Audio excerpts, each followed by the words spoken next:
Well, hey everybody, welcome to a brand new episode of Always Good News.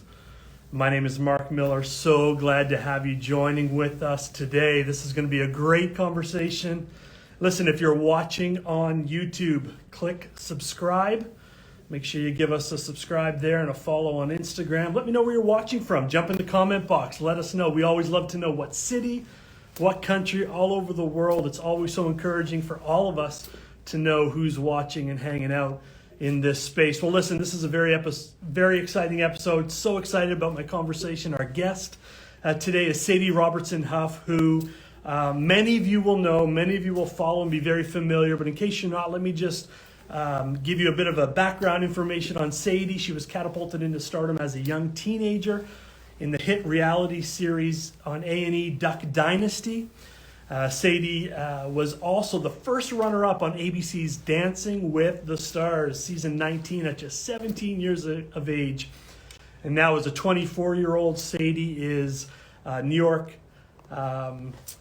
Times best-selling author, speaker, influencer. She's also founded Live Original, and she's on a mission to reach the world with the gospel of Jesus Christ, which we're so passionate about here at the Billy Graham Evangelistic Association. Her podcast, Whoa, That's Good, launched in 2018, continues to top charts, millions of listeners being encouraged and inspired by her message. Sadie's also ventured into acting, appearing in God's Not Dead 2, as well as a film about Columbine shooting victim Rachel Joy Scott, I'm Not Ashamed, as well as taking on a starring role in the Hallmark movie Sun, Sand, and Romance. And so we're going to invite Sadie to join us. Where you're watching from, everybody. Or comment. Hi, Sadie. Hi, thanks for having me on. Welcome. Thanks for joining us on Always Good News. So good to have you with us. I'm excited to be here. Yeah, this is awesome. Now, we started a few minutes ago. I know this is a crazy busy day for you, and I just want to say congrats to you and your team for this book right here. Thank This, you. for everybody that's watching, this is release day for Who Are You Following? Pursuing Jesus in a social media obsessed world. So Sadie, congrats. How's it feel? Thank you so much. Oh, it feels so good. I mean, books are crazy, right? Because I finished this like at the end of last summer, and then you just wait, and today's the day. So I'm so pumped, so excited about it. Yeah, and we're excited to have you. And I've been reading your book and just so encouraged by it. And I think, Sadie, honestly, I know you've probably heard this, but it's such a timely message right now for all of us, all over the world. Social media is having obviously such a huge impact. We're going to talk about the book. We're going to talk about all sorts of stuff, but we have a tradition here, Sadie, called This or That, where the guests, everybody all over the world that's watching, gets to know you a little bit that might not be in the book, but something a little bit more personal. So we're going to throw this out and you're going to answer. You ready for this? I love it. Let's do it. All right, let's do it. Talk or text? Ooh, talk. All right. I don't know. Sweet tea or milkshakes? Milkshakes. Totally. Oh, okay. Okay, this one, you got to be careful in case your family's watching, all right? But you got to be honest. Fishing or hunting? Probably fishing. I like to Okay. just throw it in. Yep. Okay, amazing. How about Apple Music or Spotify? Spotify. All right, Spotify. Now, what about, are you Bible app or the hard copy old school Bible? Hard copy, old school. I like to mark it up. Yeah, I love it. Okay, two more. Toy Story or Finding Nemo? Oh, that's hard. That's an impossible choice to make. Right? Toy Story is iconic, though. I had to go with Toy Story. Yeah, such a great one. Okay, last one, and this is going to either increase your following or, I don't know, winning the Super Bowl. Who you got, Cincinnati or LA? I got Cincinnati because Joe Burrow was an LSU Tiger. So let's go. There you go. You heard it here. She's got Cincinnati. You want to predict any scores, or you just go with Cincinnati for the W? Look, I'm not into football enough to even try. So I'll let the people guess that. I respect that. So good to have everybody. Listen, let us know where you're watching from. We got Tanzania, all over Canada, all over the world joining. This is fantastic. Sadie, let's jump in and frame our conversation today by going back to your faith journey. Tell us how you became a Christian. Yeah, so I grew up in a Christian household. My family My family is all Christian people. But for me, it was actually when I was like 13 years old. I actually went overseas to Austria. I was playing basketball. Believe it or not, for Team USA on the Junior Olympics. So that's a really weird part of my life story that God opened a door for. So went over to Austria, and honestly, this is the first time I was a little shell shocked. You know, I had been I guess grew up in a very conservative place. Like everyone I knew was a Christian. We went to church on Sunday, church on Wednesday. Like my school was a Christian school. So I just always was around Christian people. And then when I went to Austria, no one there was a Christian that I knew. No one on my team was a Christian. And I was kind of like, okay, wow. And I was away from my whole family at the time. My family, you know, was all in Louisiana. We couldn't afford to go over and watch me play. And so it was kind of the first time in my life where I had this choice where I could either, you know, stick to my faith that I was raised in, or I could kind of go crazy, have fun, live it up in Austria with all of these people. And it was in that time where I really did realize that, like, I genuinely believe in Jesus. Genuinely want to live a life honoring him and following him. So I made this decision when I was 13, got baptized. And of course, life goes on, and had some stumbles along the way. And then whenever I was 17, which is only 4 years, but a lot can happen in those 4 pivotal years as a teenager. When I was 17, I kind of recommitted my life to Jesus. And at this point, I had become famous, if you will. Duck Dynasty had started, Dancing with the Stars. I was just off Dancing with the Stars. So I kind of had to ask myself, okay, you know, what really is my life going to look like? What is my life going to be lived for? And that's when I really decided that I'm going all in. I want to be a follower of Jesus, and that's what I want to live my life, and that's what I want everything to do, everything that I do to be for. Oh, Sadie, so awesome. Now, you mentioned, you know, fame and growing up, you know, even as of lately, and, you know, a well-known, a famous TV family. Just shed some light on that. What was that like, good or bad? Because, you know, sometimes, you know, fame, a lot of people aspire to fame. They want to be famous. And but you've lived that reality. You know what that's like. Just shed a little bit of light on that, especially as a Christ follower, the challenges maybe, or even the good side of it. Yeah, I have to say, so fame in and of itself is definitely not a bad thing. I love Mr. Rogers has a quote, and he says, fame is just a 4-letter word, like tape or Zoom or face or love. It ultimately matters what you do with it. And so whenever my family, you know, had this hit TV show, Duck Dynasty, it was fun. It was great. It was, you know, fun to do with our family. When I was in Dance with the Stars, I had a great experience. I loved my partner. I loved being on it. But the fame is definitely overwhelming. You know, having that many people not only looking at your life, but having an opinion on your life at a time in your life when you're trying to figure out who you are, and having the whole world tell you who you should be or what you should do or who they think you are is really hard. And something I wrote about in this book, Who Are You Following, is I talk about how that desire for fame, sometimes we place these big desires that we have in our heart, and we think that fame is going to give us that. But someone from experience can tell you that fame cannot give you the desires of your heart. It doesn't matter how famous you are, how many followers you have, how many likes that you get, how many people know your name. If they don't truly know your heart, it's not going to fulfill that desire in you to feel known, to feel loved, to feel accepted, and to feel celebrated like you think it would. And so own experience, I wanted to say, you know, I did not find my contentment, my love, my joy in fame. I found it in Jesus. And in fact, some of the biggest moments of fame in my life are some of the emptiest moments, because I was putting too much of my dependency on that idea of fame, and it can't satisfy your soul. Yeah, and for those of you that are going to be picking up this book, Sadie talks a lot about that and some of the downside to what she experienced so far in her life. Let's jump to today. Again, congrats. Release day for a phenomenal book, Sadie. Who you're following, pursuing Jesus in a social media obsessed world. What was the pivotal moment maybe, or was it a journey that led you and motivated you to write this book on such a relevant topic for everybody on the planet? Yeah, so basically why I felt like it was kind of time to write this book is social media is an amazing thing. I truly believe that. I truly believe it can be used for incredible things, but it also has had a really negative effect on this generation as a whole. Like, we've seen a lot more anxiety than ever, a lot of feelings of loneliness, a lot of eating disorders and different really big effects that we can directly relate to social media for some of these things. Now, there are obviously so many reasons as to why we struggle with different things that we struggle with, but social media has certainly had a direct effect on some of those things in our life that have been really negative. And, with anything else in life, if we were struggling with something, we'd just call a mentor and we'd say, hey, like, whenever you were struggling with this, what did you do when you were younger? Or we'd call our mom and say, hey, when you were younger and you went through this, how'd you respond? But Yeah. you can't call like a 65-year-old friend of yours and say, hey, when you were younger, what did you do when social media was ripping you apart, got canceled?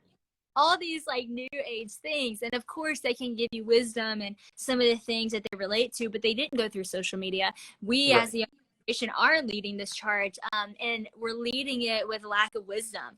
And I do feel like we need a little discernment and we need a little wisdom. And so, from the things I've learned from a short period of time on social media and some highs and some lows, some of my own struggles and some of my own wins, and what I saw biblical truth that actually related to social media, I thought this might be a book that people really need. And we now, because social media can be great, but social media will only be as healthy as we are.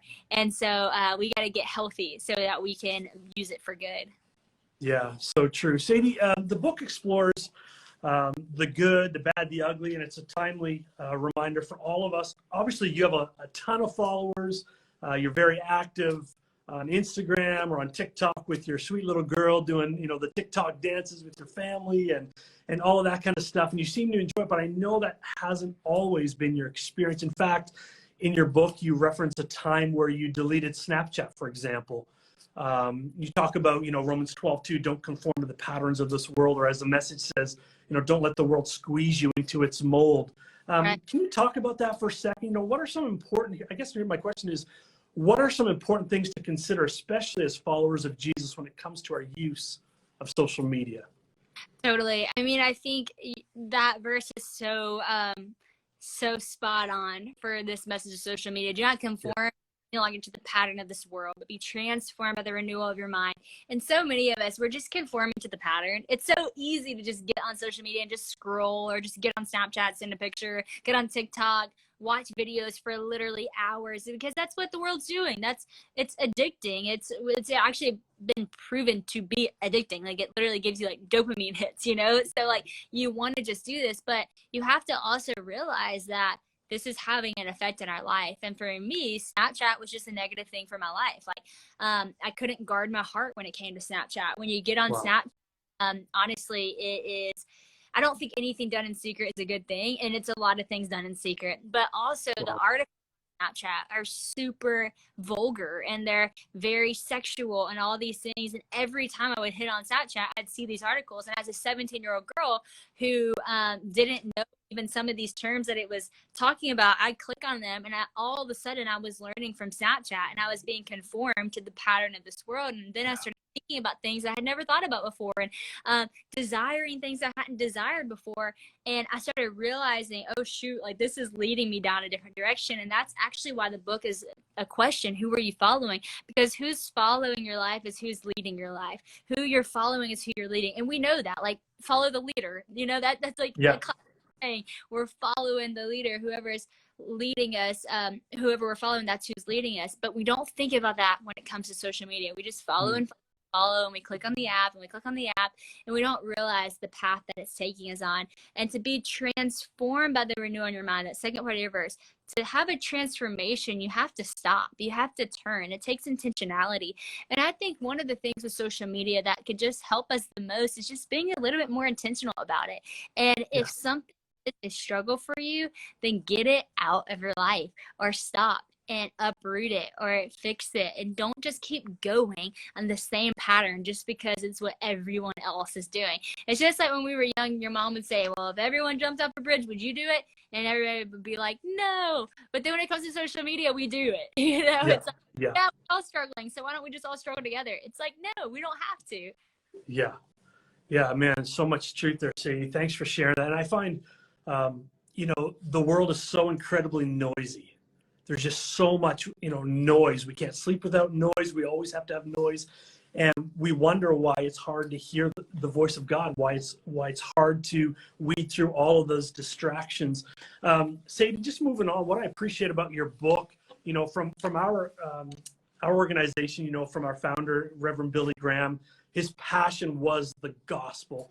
And what I appreciate so much as I've read through your book is your courage and your boldness to unashamedly point people to Jesus. And that's what Always Good News, that's what this Instagram Live series is about, is encouraging people and pointing them to Jesus. And you've taken your influence to share the gospel. In fact, in the book, you actually walk your readers through, which is incredible, making a decision for Christ. You share with them, this is a simple prayer you can pray, a prayer of repentance, which, by the way, isn't a cool word anymore. People don't even like to talk about sin or repentance, but you just put it all out there, and I so appreciate that. Here's my question. How would you encourage others to do the same? Because, most people think, well, man, I don't have nearly 5 million followers. I don't have any influence. But the reality is we all have influence. So from your perspective, somebody who's got a large platform, a lot of followers, what have you learned? What's God teaching you? What's your encouragement for those who may not feel like they have influence, but I think you're touching on in this book that they do? What's your encouragement for them to use that? Totally. So my encouragement to you is that everyone genuinely has the ability to be an influencer. And what I mean by that, you might say, I don't want to be an influencer. I don't want to, because what we think of when we think of influencer is a person with a blue check mark who has a swipe up link, or who posts about their clothes, or who's famous. Yeah. And I just want to encourage you, friends, that you could be the most famous person in the world, or you could be the biggest influence in the world and not truly be making influence on people's life. But you could have 200 followers, or 2,000 followers, or 20 followers, and make bigger influence on their life than someone does with 2 million if you actually use it for, the power of the gospel. You see, influencer by definition literally means having the ability to affect someone's behavior or change.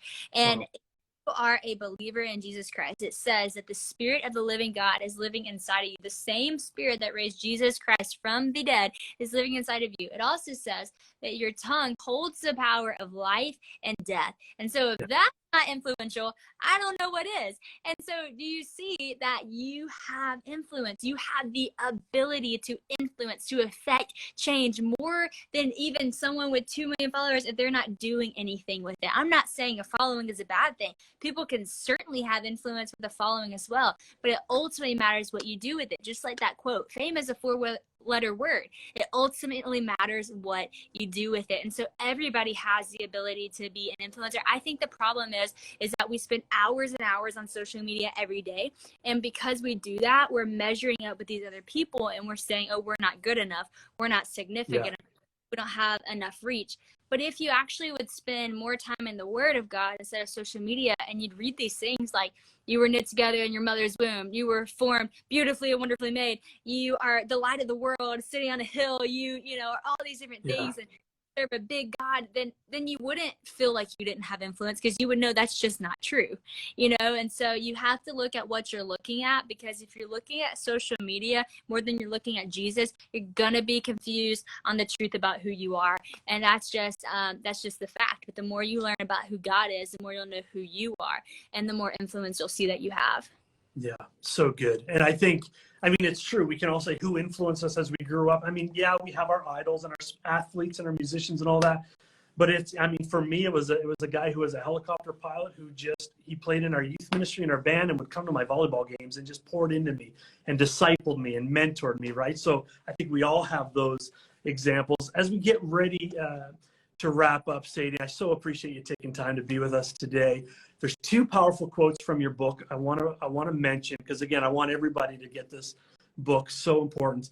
The first one is this: we want the blessing of Jesus, but we don't want the commitment of following him. Powerful.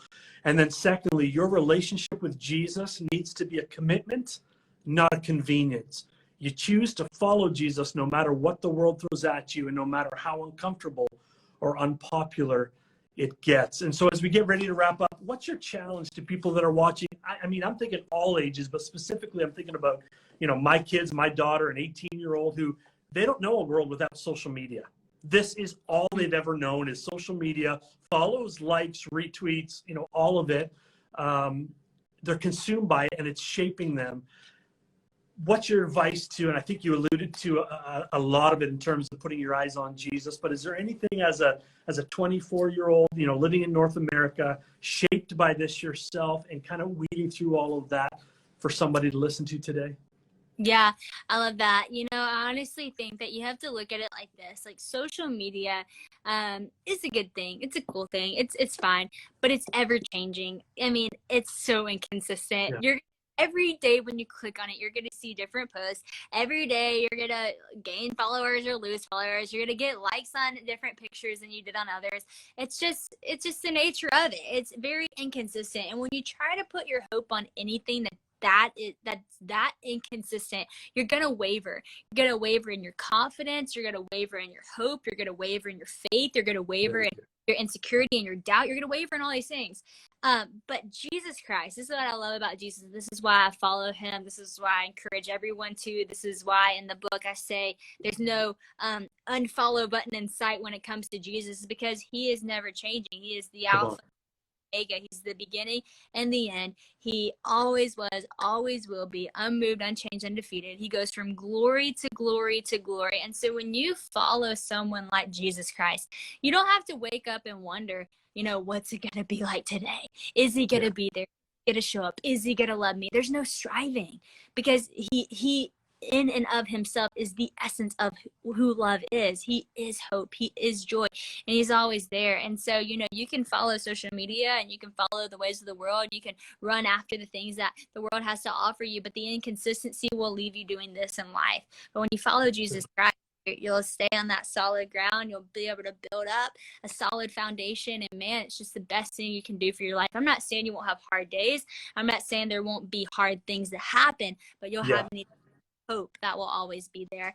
And that's why I love the quote that you read in the book. It's not out of convenience, it's out of commitment, because you know that he is the Rock of Ages. Yeah, Sadie, you're preaching and we are listening. So good.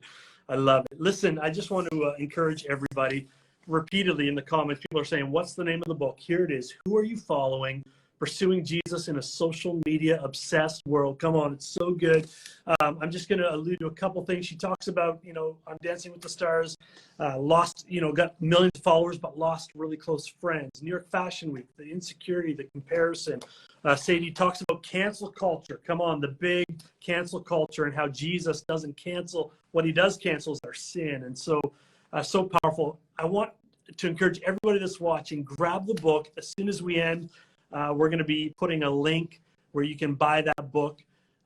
Lastly, I just want to say this. If you've listened to Sadie share and you've heard the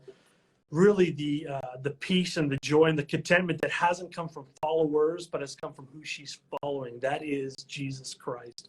Mm-hmm. I want to encourage you, if you don't have peace, if you're pursuing relationships, if you're, looking for more followers, if you're just constantly refreshing, hoping for more likes, I want to encourage you today that all of your fulfillment, everything you're looking for, it can't be found in anything or anybody but Jesus. And so I want to encourage you to click on the link in our bio. Peacewithgod.net is our website. You can connect with somebody there right now that will walk you through this process.